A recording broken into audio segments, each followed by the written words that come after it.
Testing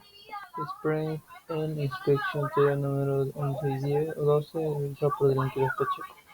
En resumen, el testing sprint y la inspección de una aeronave garantizan su seguridad y su rendimiento óptimo a la hora de manipularse en vuelo.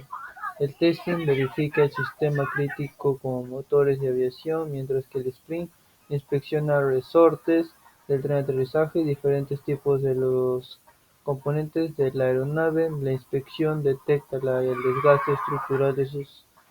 de sus componentes y algunos materiales, y esto trae beneficios, los cuales incluyen asegurar el cumplimiento de las normativas aeronáuticas y prolongan la vida útil de la aeronave, previniendo fallos en el mecanismo y aumentando la seguridad de vuelo. Primer procedimiento: buscar información y confeccionar una tabla con la inspección que se debe realizar a la hélice del avión Piper PA-30 y en el que se encuentra en Texas. Luego realizar la inspección de 50 horas. En este proceso realizamos y utilizamos el manual del Piper PA-30 para poder identificar los procedimientos o las inspecciones que se realizan cada 50 horas, las cuales fueron las siguientes: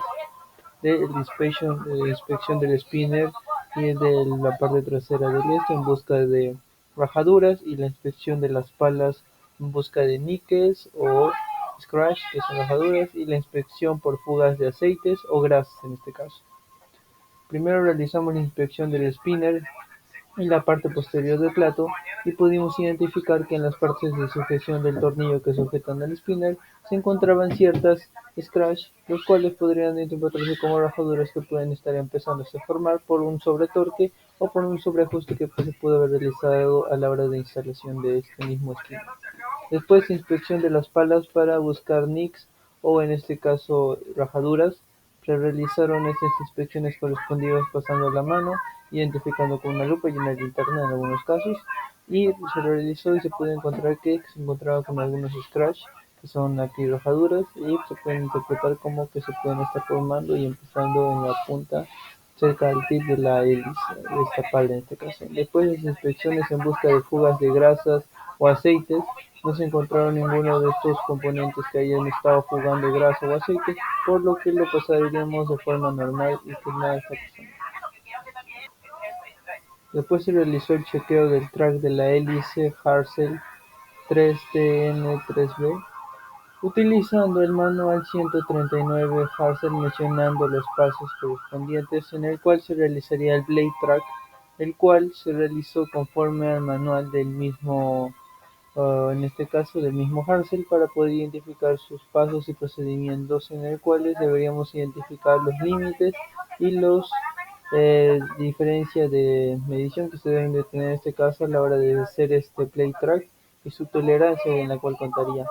Por lo cual también hicieron buscar la información y que se realizara el chequeo del track de la hélice del avión Piper PA-30 mediante los pasos que dictara el mismo manual. A la hora de encontrarlos, se realizarían estos procedimientos en la misma aeronave, por lo que fue necesario hacer la lectura de este blade track, el cual decía que debíamos de tener los motores apagados y que nuestra pala, en este caso blade, estuviera en la posición vertical, que después deberíamos de mover la punta de la hélice hacia adelante y hacia atrás para poder realizar el recorrido y así verificar la línea que no estén separadas. Y una vez verificadas que estén separadas en este caso, debe de tener un espesor no más de 62 milésimas de pulgadas, y que estos en este caso, si llegaran a presentar una excesiva diferencia, se tendría que en este del blade track se tendría que ser retirado, y la inspección de la pala en busca de que esta pala sí haya sido doblada. Las partes en este caso que hayan sido causadas o que pueda causar que haya una sobredesviación del blade track pueden ser causas como las que esté doblada las palas, partes del anillo estén cortados, o el desgaste o haya partículas extrañas en el alojado de las caras de montaje del fuelle, o en este caso el cigüeñal. Las blade tracks, si están dobladas, requerirán alguna reparación o una revisión del mismo conjunto de la hélice para verificar qué es lo que está pasando en este punto. Nos tendremos que referir al párrafo 811 para buscar más información, en este caso si es que llegase a ocurrir cualquiera de estos casos. A la hora de realizar en este caso el chequeo de Blade Track en la aeronave Piper, se pudo identificar que sí estaba dentro de los parámetros, ya que contaba con 23 milésimas de pulgadas de diferencia en este caso de el trazo, por lo cual no se realizaría una inspección posterior en busca de que esté doblada la pala, por lo que todo está de forma correcta. Después, de acuerdo al manual Harsel, se utilizó el manual 139 realizando los siguientes chequeos del juego del borde de ataque, juego delantero de atrás y juego hacia adentro, hacia afuera y el ángulo radial. Esos se realizaron conforme a las inspecciones y procedimientos que realizaba el esto, identificando las tolerancias que necesitaría cada uno de estos procedimientos y las medidas que tendrían en este caso. Procedimos a realizar las medidas y realizamos una tabla principal para poder identificar rápidamente y adjunto toda nuestra información, además de la tolerancia y datos importantes que puedan ser como la tolerancia, espesor y otras cosas importantes. Después procedimos a realizar el chequeo en sí, poniendo la pala, o en este caso la hélice, en posición de paso fino para poder realizar el trabajo correspondiente con los instrumentos correspondientes. Y a la hora de realizar el trabajo, estos fueron los resultados en el cual identificamos sus pulgadas y sus medidas de acuerdo a lo que estamos realizando en el trabajo. Una vez identificadas las medidas correspondientes, procedimos a hacer la comparativa entre la tabla número 1 y la tabla número 2 para identificar que estén dentro de las tolerancias. Una vez identificado que estén dentro de las tolerancias, pudimos percatarnos de que no había ninguna irregularidad, por lo cual todo estaría conforme a los manuales y de forma correcta en este caso. Después se realizó la medición de tensión del resorte en este caso, utilizando el equipo adecuado y registrando en una tabla los procedimientos además de las medidas que se realizaron.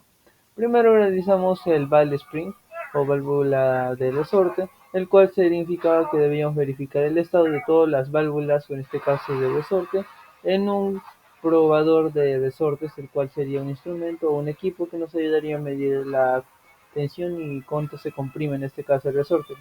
utilizando las cargas de deflexión indicadas en la referencia 800 y 801 de la tabla de límites, por lo cual nos fuimos a la última parte de este manual para poder identificar. El manual que nosotros utilizamos era el Textron Lycoming Overhaul Manual para poder identificar la información necesaria correspondiente a la tensión del resorte que debería contar este valve spring. Una vez identificados sus valores y su referencia, que era de 800 a 801, cogimos uno de los resortes, en este caso fue el AU-Valve Spring paralelo, el cual tenía un diámetro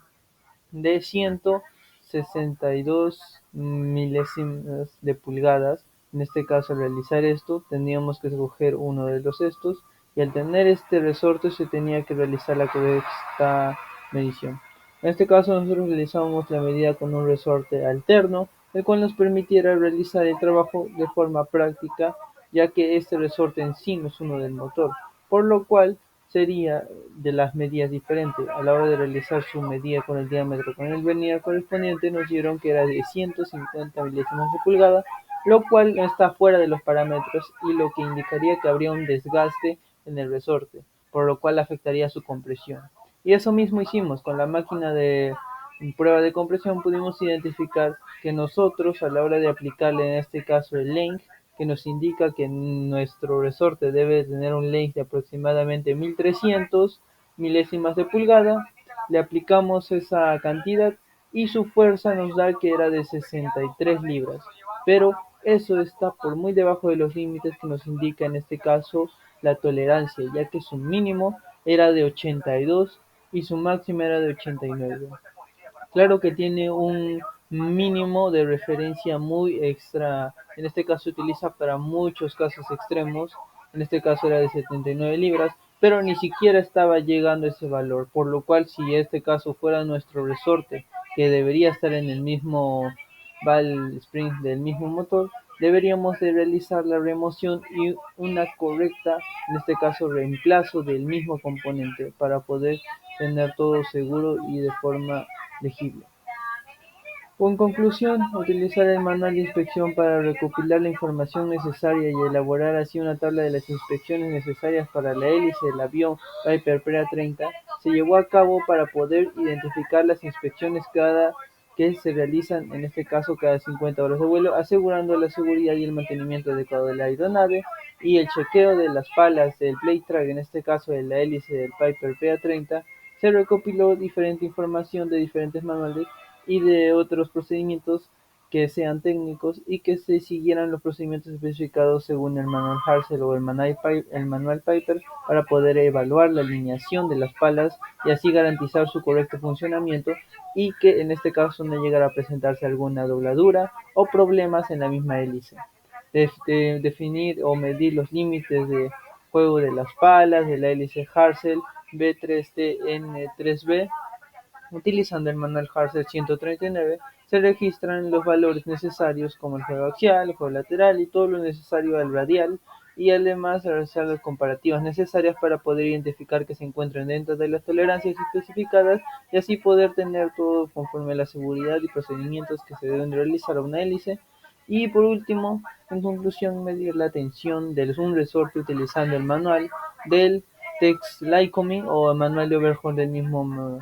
motor Lycoming, en el cual se emplearía un equipo de compresión digital para poder evaluar si es que el resorte está cumpliendo con los parámetros o la tolerancia indicada por el mismo manual, tales como identificar su diámetro y la fuerza y que está establecida en la tabla de límites, y determinando si esta sería necesario un reemplazo o que si siga funcionando. Eso sería todo de mi parte. Muchas gracias.